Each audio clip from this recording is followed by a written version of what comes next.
Welcome to Backstage with Richard Ridge. We are once again in Rick Miramontez's atelier at Civilian NYC, and my guest is celebrating her 50th anniversary on Broadway. She has worked with some of the greatest performers and directors, creating so many iconic roles. She made her Broadway debut on May 13th, 1973, opposite Christopher Plummer in the musical Cyrano, and she is back on Broadway as Mrs. Brice, co-starring opposite Lea Michele in the hit revival of Funny Girl. Please say hello to my friend, Tovah Feldshuh. I am thrilled to be sitting with you here in Rick Miramontez's atelier here at Civilian NYC. 50th anniversary on Broadway. What does that milestone mean to you?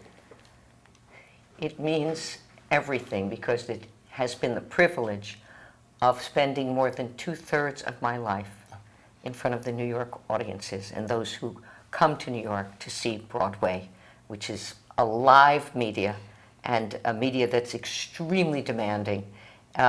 Nobody knows what a long run in a Broadway show is like until you do it. So as Ruth Gordon said to me, it's one thing to get there, try staying up there. And that is not only to go from marquee to marquee, but to go from performance to performance. So that people come to gather around the campfire of theater to hear a story well told. And I have the privilege of being in a mega hit now. Thank you, Lea Michele. Thank you, Ramin Karimloo. Thank you, Jared Grimes, and the entire company of Funny Girl. Thank you, Michael Mayer, and our producers. And to be honest with you, we have no worry about ticket sales. You know, we end like a knife on September 3rd. Lea and I will have been in it 1 full year.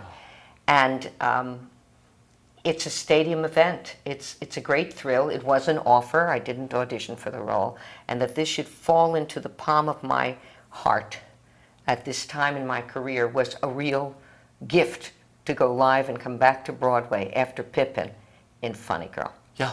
I could call it from Cyrano to Funny Girl in no time at all. That's your next book. Yes, right. Well, let's talk about Funny Girl. I mean, it's got to be so magical for you to step into this show and see how much joy you all bring to an audience. It's wonderful, and we have Barbra Streisand to salute as well. She has created this legendary piece based on her talent 60 years ago. 60 years ago. And nobody could match it. Nobody dared do it. I auditioned for Funny Girl when Julie Stein was alive, and he said, Tovah, you're hilarious, you're very funny, but you're not funny looking. And I wasn't cast, and neither were the other actresses, and they scratched the project. And wow, yeah, I didn't know that. Yeah. Because it was mulling around and wanting to revive for years. And then finally, Sonia Friedman and her team did it. And I am a fond acquaintance of Barbra Streisand because we both were involved in the project called Yentl. I did it on Broadway, she did the movie, and she was also a great fan of Kissing Jessica Stein. So she called me one day to tell me that. That was pretty wild. That's when we had voice message machines, you know? Tovah, it's your mother, and then Tovah, it's your agent, and this, Tovah, it's Barbra Streisand. I said, what? And it was a great thrill. She lived across the street from me and has since moved, but her apartment with Elliot is right next to my building. And she called me and she says, I'm moving, you want some of my junk? I said, Barbara, the truck is arriving. So I have a lot of her stuff, her crystal, I have a shower curtain for my guest bathroom, that's Barbra Streisand shower curtain. But most importantly, I have her Donna Karan sneakers. And I said, if I wear these shoes, will I sing better? And I'm very honored. She's been very kind. She wrote Lea, she wrote me when we opened in this piece. And I have that email from her posted on my dressing room wall. What a full circle moment. It's very much a full circle moment. And sometimes she would call to talk and ask me questions that I really can't discuss here. But you know, when you have a fond acquaintance that you really don't know and you need to vent or express things and want a neutral opinion, there were times in her life where I got chosen, and I was honored to be chosen. And she's wonderful. But then, of course, Funny Girl is wonderful. And if it was problematic in its original form, it ain't problematic now. Yeah. Every night I watch Rat-a-tat-tat. Every night I stand stage left behind the beams I'm little now, and I watch those remarkable ensemble players in their silver. And of course, Leah or Julie Benko on Thursday nights do Private Schwartz. Private Schwartz in Rockaway. Right, so it is thrilling. When we heard the overture, Leah and I, we were out in the audience watching it in August. She turned to me and she said, "Can you believe it? Can you believe we're going to do this?" Now we're doing it. I'm over 250 performances in, and it's 8 times a week. She's 7 times a week, which is very wise. And it's a big thrill. You know what I say, Richie, you probably already know. I always say, I turn to Paolo Montalban, who plays Ziegfeld beautifully, and I say, this is somebody's first Broadway show, and this is somebody's last Broadway show. Knock it out of the park. And that is the difference from night to night, is the house. And the Joe DiMaggio story, he hit a Grand Slam home run, and at the end of his career, an 8-year-old boy came up to him and said, Joe, how do you keep hitting those homers? And he said, I keep hitting those homers because somebody ain't never seen baseball. Yeah. And that's how I feel about theater. It's actually how I feel about everything I try to do. Everything, you know. But you have the audience in the palm of your hand. I've seen you do this show twice. And I just watch you, you work the audience comes to you. It's like this perfect tennis match you have. And we talked about this before we went on camera. The first seats I knew in a theater was upstairs in the mezzanine or the balcony. I didn't know what a view was like from the orchestra, so that's the view I had. But you know, you could see inside your soul through your eyes or whatever, and you do that now in Funny Girl. And how much joy does that give you? Well, the feedback is fabulous. Yeah. I mean, you know, being successful in theater is a lot cheaper than therapy. Yeah. And you come out and people are applauding the authenticity of your work or the masterful way a good actor's supposed to tell a story well told, you know. That's what they're paying for. Yeah. And it's a thrill, but I'm also thrilled by my coworkers, by my colleagues. I mean, a lot of the magic happens between the actor and the house, but the primary magic has to happen between the actor and the actor. And then the audience comes into that, not only on film, but on this. And if you don't believe me, watch some of the other shows on Broadway, like Parade, which is just astonishing, Leopoldstadt. I mean, the work I've seen on Broadway and being on Broadway, it moves me terribly. And I didn't know till this year that only 1% of our union nationwide gets onto the boards of the Broadway stage. 1%. So you can imagine the skill level. Yeah. Broadway has its choice of anybody. That's why I'm so grateful to have been chosen for Rosie Brice. So grateful. So this is your 10th Broadway show, It right? is. Okay, so let's go back. So when I heard 50 years on Broadway, I was like, what an incredible number, and 10 incredible Broadway shows. Let's go back to May 13th, 1973, the Palace Theater, Christopher Plummer, the musical Cyrano, your Broadway debut, director Michael Kidd. Favorite memory? My favorite memory is that there are two. I was the food seller, and the food seller starts the play. I had 14 lines in a red dress, but 6 or 7 of those lines were alone with Chris Plummer on the stage, and we became lifelong friends.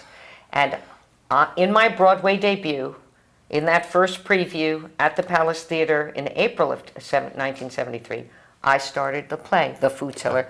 Oranges, pomegranates, lemonade. I remember my tray was on my hip, and I had a red velvet dress done by Desmond Healy, and I was just as pretty as a picture. I must have had 2 pairs of false eyelashes on. I was in the chorus dressing room. I also played a nun in the final scene, and that was a great thrill. And my mother judged parts by how I looked. So she would say, "The food seller, hello Dolly, a 10. Golda Meir, 0." You know, the most important memory via Michael Kidd was I could sing and dance, and at the Guthrie at that time, iambic pentameter was the god, not singing and dancing. So when Michael Kidd took over from Michael Langham in the direction of this piece, he needed somebody to do a cartwheel at the end of Act 1, from stage right to stage left, during a song, From Now Till Forever, the whole, and it's just a beautiful song. I don't remember all the lyrics, but I remember those first opening words. And he said, "Who can do a cartwheel?" I said, "I can do a cartwheel, sir. I can do a cartwheel, sir." And he goes, "Feldshuh, you do a cartwheel. I need 3 cartwheels, stage right to stage left on this moment." And I just shut my mouth did my cartwheel in that red velvet dress. I had bloomers on, and I kept my job. And heads were rolling in that company, and he was a nice man. But if you couldn't sing and dance for a Broadway musical, and that's what they decided it was a Broadway musical, it wasn't a play with music, then you didn't make it through. And we played the Royal Alex in Toronto, the Colonial in Boston, and came into the Palace Theater. Do you remember anything about opening night? Well, I remember I was invited. It was a thrill, and I believe it was at Sardi's, because Sardi's was the place then. The most memorable opening night I had, besides Golda Feldshuh's balcony, because I had a starring role, was in Lend Me a Tenor, because Placido Domingo was there and Prince Edward was there. That was a great one. That was really a great one. With Golda Meir, the opening again was at Sardi's, and Isaac Bashevis Singer's agent was there that night, and he saw Isaac and he said, "Mr. Singer, can I help you to your chair?" And Isaac would say, "Yeah, you can help me to my chair." He said, "Mr. Singer, can I walk you to Sardi's?" "Yeah, you can help me to walk to Sardi's." And he said, "Mr. Singer, I'm so proud to represent you." He says, "Represent me?" And he said, "Yes, I'm your agent." He said, "My agent? I just thought you were some nice man helping me out." It's the best story I've ever heard. It was great. Oh my God. I have lived, talk about restaurants. It went from Sardi's to the Russian Tea Room. I'm talking where deals were made. David Merrick took me to Sardi's. Well, we're going to get into that because you were offered, let's see, so when you were offered Yentl, David Merrick was offering you something else, right? Stand By for Bernadette Peters and Mac and Mabel. I love that. So what made you say no to that? I had understudied for 2 years at the Guthrie, all the size 7 girls, because in those years, an understudy you didn't have your own costume. You had to fit into the costume of the leading lady. That was Roberta Maxwell and Diana Wiest. Diane Wiest was a waif. It was before she did 16 Candles, something about, and she went back to New York, and of course would eventually win the Oscars. Marvelous artist. So I never went on for 2 years. My parts were so small, I had 22 parts in 11 plays, because in the original production of Cyrano, which was a play starring Paul Hecht, I came on as a little actress for Montfleury, exited, came on as a boy poet, exited, came on as a nun. So when I got the food cellar, instead of playing an actress, and Michelle Shea was one of the leading ladies at the Guthrie, who had played Kate in Taming of the Shrew, left to join the Negro Ensemble Company and do a play on Broadway, and vacated the food cellar. When I was offered that, it had such honor, it had such prestige. I was unbelievably happy that I got 14 lines in a red dress, and I said to Mr. Merrick, man, I have to say I was authentic and polite, but yikes. The innocent courage I had as a young actress is wild. I said, "Thank you, Mr. Merrick. I understudied for 2 years at the Guthrie. I will never understudy again in my career." And I haven't. So that wasn't a wish. It wasn't a wish, Richie, and this is important for everybody listening. It was a vision. So you want to live your life in the future and have a life that is fulfilled, have the guts to have the vision. Like I have a vision that I'm going to live to 104. And I plan to live to 104, and I say it every day, and I do my push-ups, and I do my sit-ups. I do what I can to stay at the level I'm at, cognitively and physically. But that is my vision. That isn't my wish. And that's what happened. I said, if you ever have a role for me, the answer is yes. And the role came. It was Dreyfus in rehearsal to play Lucy Dreyfus, played by the Polish actress Miriam Polotnik. It's a play within a play by Jean-Claude Grunberg. It takes place in the 1930s in Poland. Garson Kanin directing, Ruth Gordon, Sam Levine starring. So Merrick said to Garson Kanin, I have this little actress, I believe in her. I think she's got it. And I think she should audition for Miriam Polotnik. And Garson Kanin said, Tovah Feldshuh auditioning for Miriam Polotnik? With a name like that, she's got to be right. And he gave me the part. I didn't audition. Can you imagine? I was 23 years old. It was just crazy. So I made my dramatic debut. That was actually after Cyrano. I made my dramatic debut at the Ethel Barrymore. Soon after that. With Ruth Gordon and Sam Levine. And Ruth Gordon would be the matron of honor at our wedding, and Garson would be the witness. Another full circle moment. And of course, he had directed Barbra Streisand in Funny Girl. Yeah. We never discussed it. Yeah. Who knew Barbra Streisand then? That's She was like a amazing. goddess, you know. Let's go back to this. How life-changing and career-changing was the role of Yentl for you? It was everything. It was my first marquee, but more than that, I was offered. I had a lot of offers. Yeah. My first vision was to be a leading lady in repertory. So if I go chronologically, after I left Cyrano, I went. I was offered the leading roles at the Cleveland Playhouse for the ingenue, and I was offered the leading roles at Stage West. I said, "Oh, I'm going to the Cleveland Playhouse. Touch of the Poet, this or that." My agent said, "You're not going to the Cleveland Playhouse. You're going to Stage West, and you're coming in every Monday to audition." But before that, I went out to Hollywood with my boyfriend, and I was offered a universal contract, $500 a week, to be on one of those 7-year deals. And I remember Sharon Gless was a senior, older than I, but she had done such a thing. And I said, "Will you pay for my singing and dancing lessons?" And they said, "No." I said, "You didn't say that to Mickey Rooney. You didn't say that to Judy Garland." I mean, where did I have the gall to say these things to, God, what was their name? Monique James. Right, Monique James is at Universal. And she said, $500 a week, you can support yourself. I said, "If you won't pay for my lessons, I don't think this is something I should do." And I went back to New York and became the leading lady at Stage West, did a little-known musical by a little-known artist named Barry Manilow called The Drunkard, and then did The Cherry Orchard, where I played Arena opposite Armand Asante. I came into New York and I was offered Brainchild and Brainchild by Michel Legrand and Hal David, which died at the Forest Theater and was notoriously produced by Adela Holzer, who paid her actors. She just, took money from places she shouldn't have taken, I guess. So I was actually cross-examined by Roy Cohn. For that whole... Jerry Schoenfeld and I had to go down to the courts to vouch for her character. She was a very good producer to us. I didn't know what was going on behind the scenes.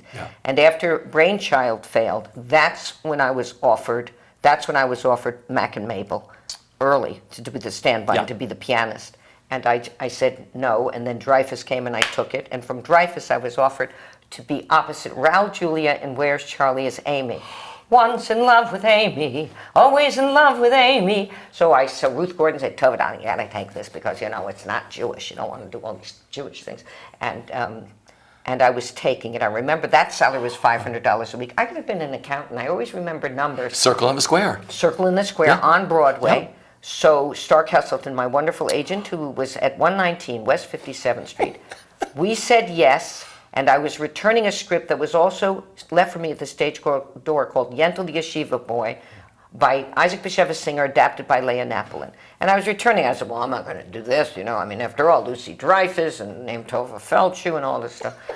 So I was returning the script to Stark on the 104 bus coming down from 160 West 71st Street, where I lived, and he was at 57th Street. By the time I got to his office, I said, "Stark, this play is so good." He said, "Get in the subway and audition for this." I said, "I can't. I've given my word to Ted Mann." He said, "You gave your word to Ted Mann 48 hours ago. This happens all the time. I'll handle it." I still felt terrible. But I went out there and I got the role. And then I said, well, $132 a week at the Brooklyn Academy for the Chelsea Theater, in some kind of a black box whatever theater, or being on Broadway as Amy, well, there's no choice here. And it was Marge Fields, my commercial agent, said, "Tovah, listen to me. Where's Charlie is a revival starring Raul Julia. And you'd be wonderful as Amy, but that's what it is. It has a limited run. Yentl the Yeshiva Boy, you don't know what's going to happen with it. It could break through. We don't know." And that's what happened. So it showed up at the Brooklyn Academy. You couldn't get in. There were lines around the block, like there were lines around the block for Funny Girl. God bless Leah and her fame. And her fame is equaled by her talent. So the lines around the block to try to get into Yentl. Same thing with Golda's Balcony off Broadway. And the run ended, and sure enough, Cheryl Crawford, the head of the Actors Studio, and Victor Potamkin of Potamkin Cadillac, and Mo Septi took it from there to the Walnut Street Theater, and from the Walnut Street Theater to the O'Neill Theater with Bookham Horman. And it was my first marquee. And then Richard Rodgers asked me to do Rex, right? Do Rex. Play Anne Boleyn in the first act and Princess Elizabeth in the second, in Rex opposite Nicole Williamson. Fabulous, not Jewish, wonderful, classically trained, la la la la. Okay, I have it in my contract to leave. I'm leaving Yentl after it opened, and it was a big hit. particularly for the particular ethnic community to which it appealed, because it was very much sold out in the first months of its run. And I was leaving. I want to be with Richard Rodgers. Who doesn't want to be with Richard Rodgers? And the producers took me to lunch. I remember we were in a beautiful house in New Jersey, and we were walking in the Zen garden of the company general manager. And I remember Mo Septi saying to me, "Listen to me. I'm going to double your salary, and I'm going to put you on a marquee. Don't leave." And I went to Garson Kanan, who by this time was a very close friend. Dreyfus had happened. I hadn't yet met Andy, but I was close with Garson. Everybody said to leave for Rex, except Garson Kanan. He said, "Jimjik," which means little toy, I believe, in Yiddish. "Jimjik, listen to me. Yentl is your show, and you are going to be put on a marquee and establish a level of your renown based on, we hope, your abilities. And Rex is Nicole Williamson's show, and we don't know what's going to happen." He said, "Never be in a rush to leave a hit." So, when Funny Girl asked me to extend, I considered it because of that sentence 48 years ago. Never be in a rush to leave a hit. That wonderful actress in Cheers who left after 2 seasons. Shelley Long. Shelley Long. Yeah. Right, so what? Yeah. You know. So, to make a long story short, I stayed with Yentl. Nicole Williamson hit a chorus boy, came up on charges, and the show closed. Yeah. And now we have 6, which is a much more successful version of Henry VIII and his 6 wives. I love that. Sarava, you and I have had a conversation about this musical before. I loved this show. Thank you for coming. Yep. But there were a lot of people came. Well, we had months of previews. We never opened. Well, that was the other thing. The greatest thing. The critics stormed the theater. Yeah. What could be better than that? They said, "You're charging Broadway prices. We're coming whether we're invited or not." And then I got the nomination. Yep. I was thrilled. The New York Times review was extremely favorable for me and some of my colleagues, wonderful P.J. Benjamin and whatnot. And it was a thrill. I met Jorge Amado, Iseli Amado in Brazil. I lived with him in Bahia. I studied Candomblé. I studied white magic. I was so busy researching every part I've had. When I played Irena's Vow, I went to Poland. And Rosie Brice, I didn't have to go to the boroughs. I could just go to my mother Lily. And that Rosie Brice, as they say, lays in the pocket of the interior of my heart from my forebears. Yeah. And really, it's a combo of my mother and my father. My father's heart, his tremendous heart, and his unconditional love for me, which is, I think, why I have a career. You know, if I wrote Sydneyville, it would be 3 pages long. I had to write Lilyville because it was more of an obstacle. And then that tough, iron exterior of the warrior mother for her child, right? Yeah. "So go, tweet, tweet, tweet, and break a leg." That's that. My mother used to go, "Remember who you are." She would pound my chest, "Remember who you are. Stand up straight. Remember who you are." And that's what Rosie does for Fanny. You know, have you guessed yet who's the best yet? If you ain't, I'll tell you one more time. You bet your last dime. You know, in all of the world so far. She says, "I'm the greatest." And then I say, "You're the greatest star." So that mother breathes life into her. And for me, when you have a life that you're grateful for, you feel you made the choices that work for you. Alan Shane came in during the run of Yentl and offered me Three's Company. And I said, "I can't take it." He said, "What?" This is the third person told me I was crazy. David Merrick, you know, everybody but Richard Rodgers not to take. And now we had Alan Shane, the head of Warner Brothers, and he said, "You're nuts. I'm offering you a series. You're going to play with these wonderful actors, John Ritter, who became a very good friend. May he rest in peace. What a terrible tragedy to lose him too young." And I said, "Mr. Shane, I don't know how to act yet." He said, "What are you talking about? You just won all these awards." I said, "I'm telling you, it's an accident. I don't have my chops yet. I don't have my chops. Yeah. And if I go with you, I'll have the range, as happens, as from A to B, as opposed from A to Z." And then I got under the baton of Ellis Rabb, Jack O'Brien, Stratford, and 2 seasons at the Globe. And by the time I was finishing my 20s, I knew that I knew what I was doing. And Sarava came before that, but that was skill of singing and dancing which I could do, and natural acting. And I went to Brazil, so I could own that part pretty well. That was before I went to, it was after Stratford. It was after Stratford, but it was before I went to Jack O'Brien.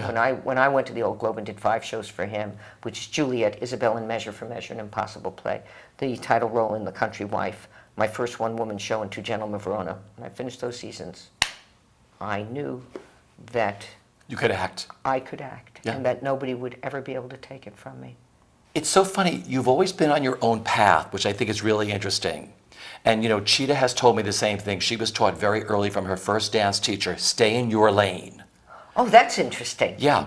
And you've done the same thing with what you've always thought was your path into whatever you were getting. Because most people would be like, oh, I would have taken Three's Company, or I would have taken this show, I would have taken that show. But you knew not to leave Yentl for something else. You knew not to do this.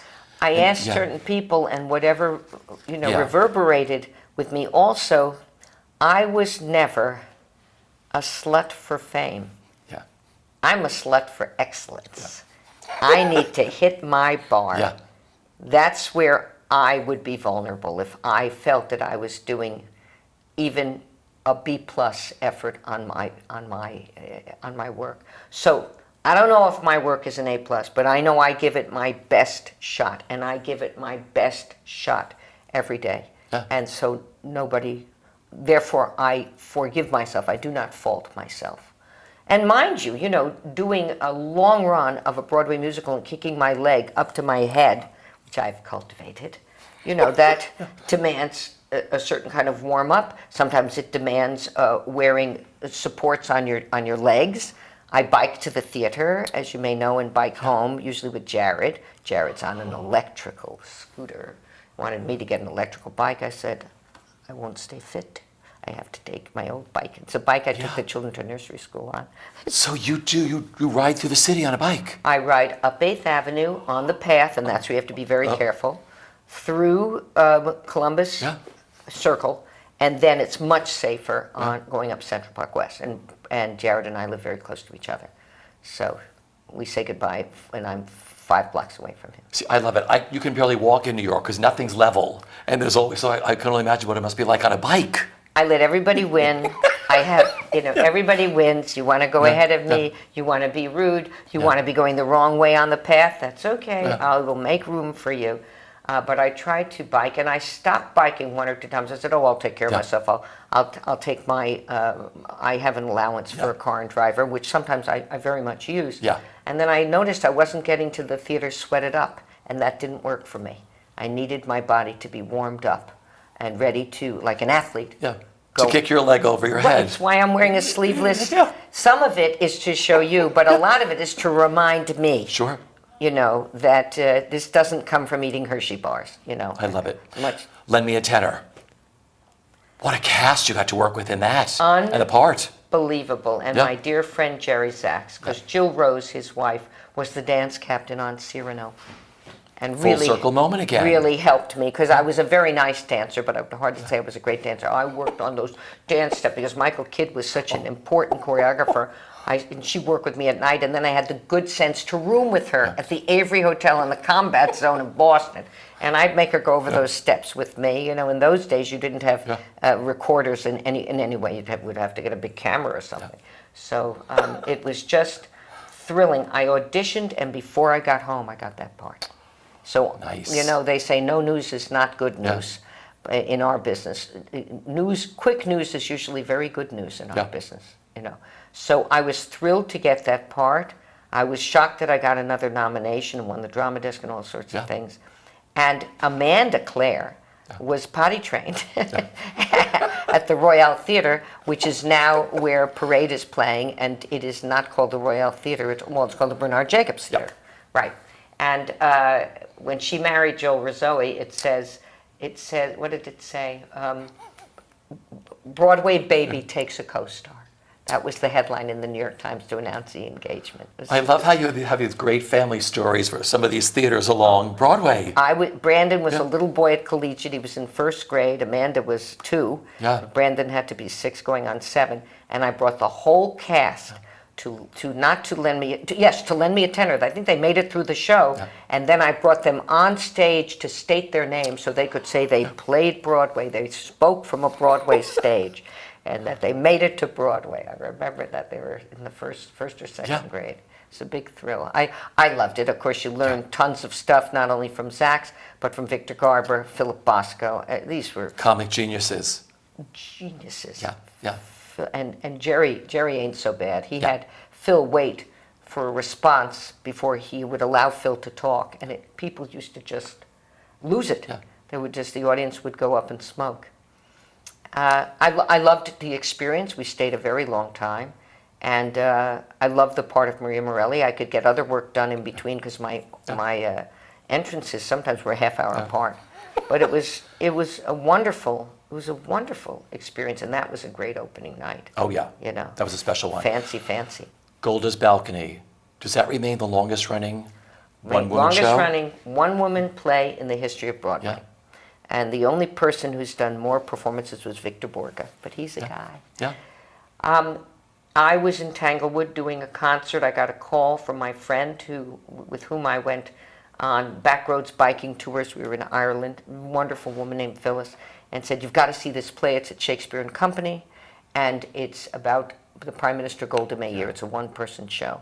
And I called Shakespeare, and they wouldn't let me in. They said they're sold out. I said, "Please, I'm an actor. I can stand in the back. I could usher. I'll usher for you." And they said, "Nope, forget it." So I didn't get to see it. Then Phyllis called again and said, "Golda's Balcony is coming to New York." And I called my manager, who at the time was the lovely Jean Fox. And Jean Fox called Dave Fishelson, who owned the rights, and said, "I've got Tovah Feldshuh. Would you be interested in her to play Prime Minister Golda Meir?" And Dave Fishelson said, "I'm giving it to her." Like that. Are you serious? Like that, right. And then we went to contract. It was at the Manhattan Ensemble Theater, a small theater. I wanted a director. That director was not available. He asked me, would I meet Scott Schwartz? I said, "You don't mean Scott Schwartz, Stephen Schwartz's child. Stephen Schwartz, who wrote me, I'm just a child of the 70s in 1974 in a review called Straws in the Wind, directed by Phyllis Newman, using all of Phyllis Newman's friends, Comden Green, Stephen Schwartz, and his wife Carol was pregnant with a child, and that child was Scott Schwartz. And he's directed me in 4 shows. He's really one of my directors of choice. I love him. So I met him. I spoke to actors who had worked with him. And one of my colleagues said, "I've never met a better person." I remember that sentence. He was a psych major at Harvard. And we attacked Golda's Balcony, did it for Mr. Gibson, changed certain things with his permission. And we were successful. And we transferred to the Helen Hayes Theater before it was second stage. And it ran for 16 months. And Dave Fishelson was one of the best and most robust producers I've ever had in my life. So that was a big thrill, and the opening night party was at Bryant Park. I remember. I wore a diamond necklace. I remember. I remember that night. Yes, I remember it too. It took me ages to get out of the hair and the makeup and the nose. And I remember that the noses were very expensive, so I always wore them between matinee and evening. But Brandon, by this time, had made varsity soccer. So I'd go watch him play, or I'd watch Amanda play her sports. And it was New York, so I put sunglasses on and a trench coat. I took off the fat suit.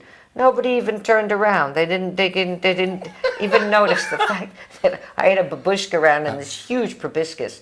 And so I tried to be a mommy and do Golda's Balcony at the same time. And it was a thrill. I had been not on Broadway for over 10 years at that time because one of my children didn't learn to read while I was busy starring in a play, and I didn't catch it. And in my family, if you can't bring up your children, my mother goes like this: "You're a flea. You're nothing. You're nothing." I apologize to the flea community. And so I said, "You can't be in an unlimited run anymore. You have to have your eyes open." And Brandon learned to read, and he was accepted at Harvard early. And went on now to look. Oxford. Yeah, he's doing great. He's at BlackRock. He's doing great. Irena's Vow. I got to work with the great Daryl Roth. Who doesn't want to work for her? What an angel! What an angel!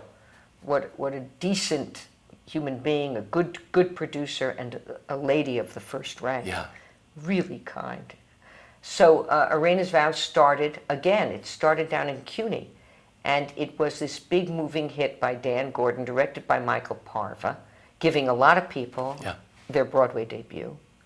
And it would get financed to go on to Broadway. And we opened at the Walter Kerr, and we only ran for 16 or 17 weeks.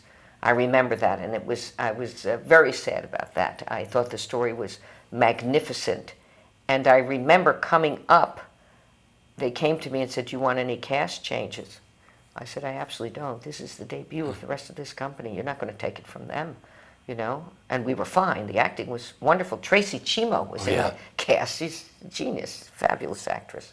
So it went very well, and we had the great advantage that Irena Gut's daughter is alive and well, Jeannie Updike-Smith, and so she came to speak after a lot of the shows.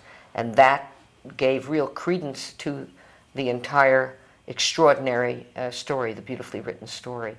I loved it, and of course my mother again. Tovah, I rate your parts by how you look. Arena's Vow is one of my favorites, you know, because you look gorgeous. Golda Meir, 0, you know, back to that.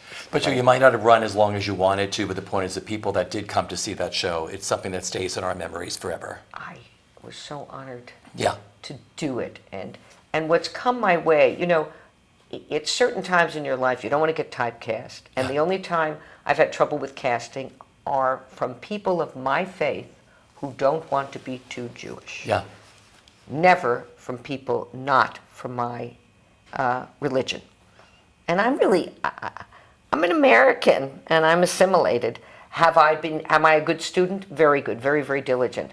Have I been offered Ruth Bader Ginsburg, Dr. Ruth Westheimer, Golda Meir, and then on television, Naomi Bunch, and in Armageddon Time to be Anne Hathaway's mother, to be Oscar Isaac's mother in Scenes from a Marriage. So I've been offered these iconic Jewish heroines, usually a mother or grandmother figure, who are all completely different, like you and I are different. Rosie Brice is not like these people. It's my job to not be generic. But rather than fight it, I ride the horse as long as the role is good. I ride the horse in the direction it is galloping. And I think that's how Rosie Brice came to be. And as I said, to play Rachel Bloom, Anne Hathaway, Oscar Isaacs, and Leah Michelle's mother within 24 months. Not bad to have kids like that. Totally. Yeah, particularly as Mother's Day is right around the corner. Pippin. I mean, there you are, like, oh, and by the way, you're going to be hanging from how many feet above the stage of the music box? And that's the start of Lilyville. I get a call from Barry Weissler, said, "Tovah, would you like to do the grandmother, which is Berta in Pippin?" I said, "Sure." He said, "Well, I need you to come down and play on the trapeze. We'd like to see if trapeze is part of your world." I said, "Trapeze, part of my world? I'm from Scarsdale, New York. What are you talking about?" So I rode my bike down to the theater, and my agents, God bless them, at the Gage Group said, "Don't ride your bike." I said, "Where better to ride my bike than getting up on a trapeze?" I walked into that music box theater. They didn't ask me to sing. They didn't ask me to dance. They said, "Get on the trapeze." I got on the trapeze. I was hoisted 30 feet in the air, as I say in the book. No net, no harness, no insurance. I'm hanging 30 feet in the air, and Barry Weissler said, "Are you scared? Scared?" And I said, "No, are you?" And the reason I wasn't scared, Richie, is because I had a swing set in my backyard, and it had a pedal pusher, it had 2 swings, and it had a little trapeze.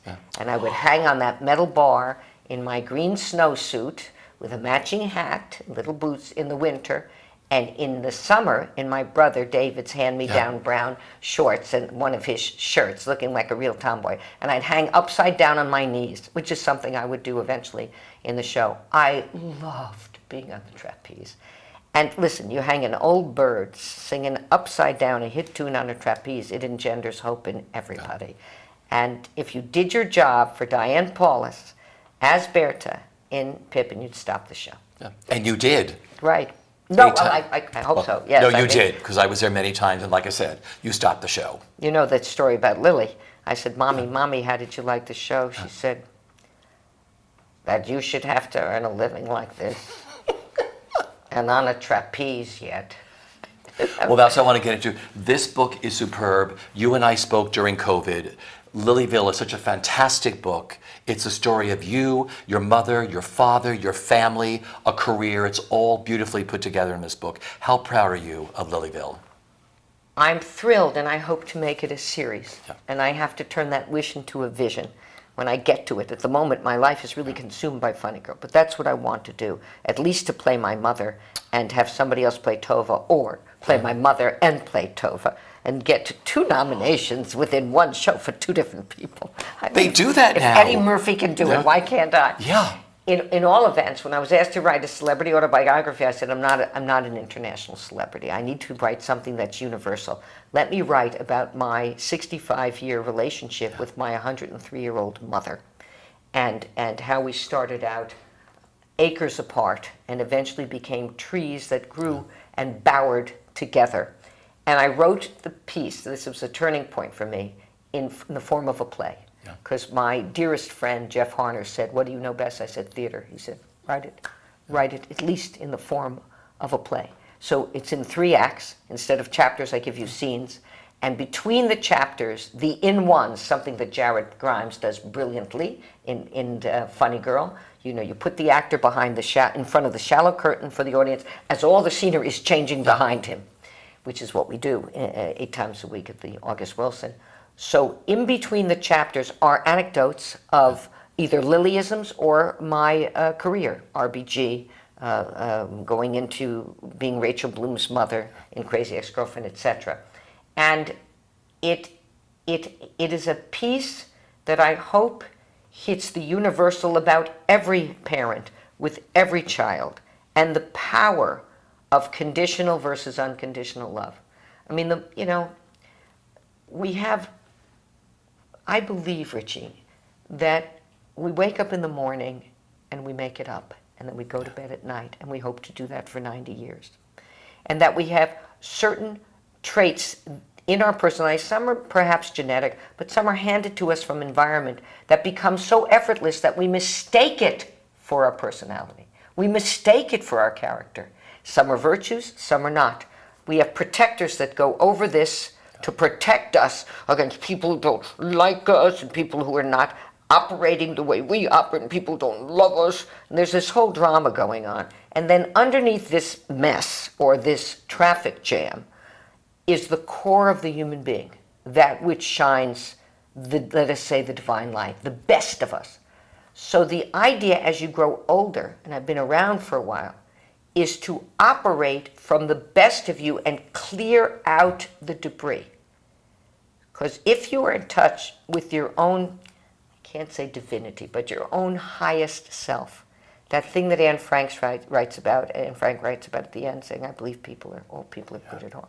If you can operate from that, you will find very few enemies, very few. You know, tout se comprendre, c'est tout pardonner. That which you can understand, you can forgive. So it's been a very interesting journey when my mother said when I was 40, Tovah, how much longer are you going to blame me? And I said, not another minute, because she had me when she was almost 40. And I knew that the clock was ticking. Who knew she lived to over 103? And then when my beloved father died on May the 11th, and he was buried on May 13th, 1996, years after Cyrano, opened. But I feel that May 13th is a magical day. It's a magical day. And on this May 11th, which of course was just a minute ago, a bird tried to fly into our open window on Central Park West. And this bird came up to the window and went, oh, oh, oh, oh, oh, oh, oh, oh, oh, oh. And I immediately said, Daddy? Maybe it's one of my myths, but that's the myth I chose to engage in at that moment. And I'm doing a lot of work on my own spirit now as an artist, because God knows I don't want stress. Only on stage do I want stress. Only on stage do I need Sturm and Drum, battles, grudges. I don't bear grudges. I do not bear grudges. I also don't lend money. I either give it to you, what I can afford to give you, or I don't. When you lend money to a friend, you're lucky if you end up with a friendship. I learned that one too. So I don't do that. I really don't. Yeah. But my life is delicious now because I have tremendous gratitude for being just simply being alive and being in love with life itself, the gift of the. We live on Central Park West, and we used to live on Riverside Drive, and I loved the sunset. I would watch the sunset with my children on the window seats in that 110 Riverside Drive. And now we get every dawn. Sometimes it wakes us up. But you know, at this age, getting every dawn ain't so bad. It's pretty great.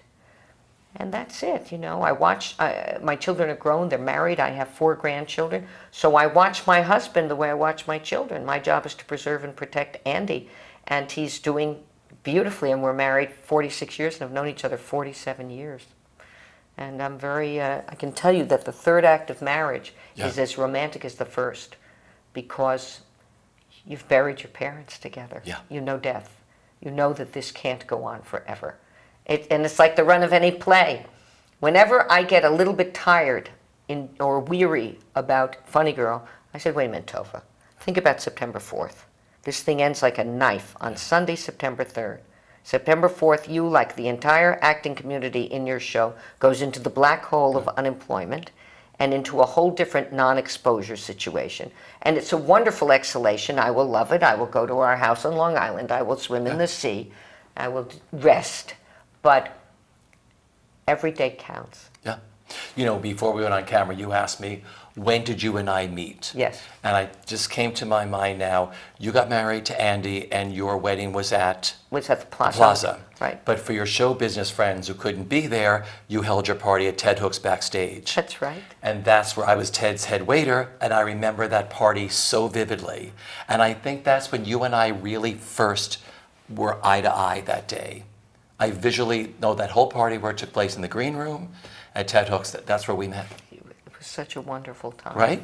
Yeah. Yes. Yeah. I'm very lucky to have met you. Then I've known you over 40 years. I've known you 46 years. 46. So as you're celebrating your 50th year on Broadway, you have the same light you have today that you had on May 13th, 1973 when you were at the Plaza. When you were at the Palace in Cyrano. You have the same light, don't you? You mean light? Light, yeah. Yeah. You know, everybody who has a decent life usually loves their era. My mother loved her era. She was born 1911. My father, 1910. My father was a GI, and his fluency in German saved his life. He was in the infantry. He was an athlete. He was drafted at age 32. He had been out of Harvard for 10 years practicing law, but he didn't have children. My father got drafted. He was almost taken from my mother to go to boot camp. They conceived David. David was born during the war and was 2 years without a father because my father was chosen by General Eisenhower to be one of the interrogators of the Wehrmacht and the SS. His boys who were lawyers and those who were Jewish lawyers and fluent in German were chosen first. So he didn't get home till 46. I was born after the war, and my father never left my side, but my father knew death. I was brought up with a father who so loved life. He just loved it. I think in his 70s, he was getting a pilot's license, and he rode Wildwood King. He was a horseman, and he trained me on a horse. He was a Terry Sue. It was my birth in Terry Sue. How often can a little girl tell a big animal what to do? So he was incredibly empowering, incredibly. And even my mother, in her quiet wisdom, would say, I'd say, Mommy, what should I do? She'd say, go out, lie down on the grass and look at the sky. Look at the universe, Tovah, or Terry. Look at the universe. And I would go out and do what my mother said. She also said, you sit next to Sam Houston on the bus. And I sat next to Sam Houston on the bus. I just didn't know he was the only person of color on the bus. But she was very clear. The Rosenbergs had been fried as traitors to the United States.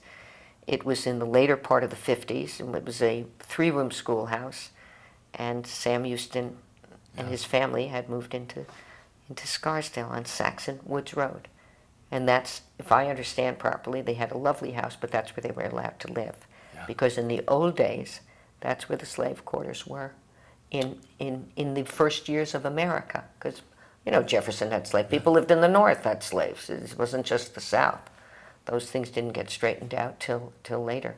And according to Parade, it didn't get straightened out at all, you know. And this marvelous piece by Alfred Urey and Jason Robert Brown. That's why it's such a great season to be. You're on Broadway, Parade is Praise back on Broadway, and your family all lives through in this book, which is really wonderful. It does. May we all go from strength to strength. And may our wonderful audiences go from strength to strength. Well, you've helped me really celebrate this time in my life, Richie. Thank you. Well, I've known you a long time, and like I said, may you reign for as many years as you want. I want you to think Betty White, George Abbott, George Burns, and Lily Feldshuh lived till over 103 with all her marbles. So. I'm going to vision it just like you are. It's all about the vision.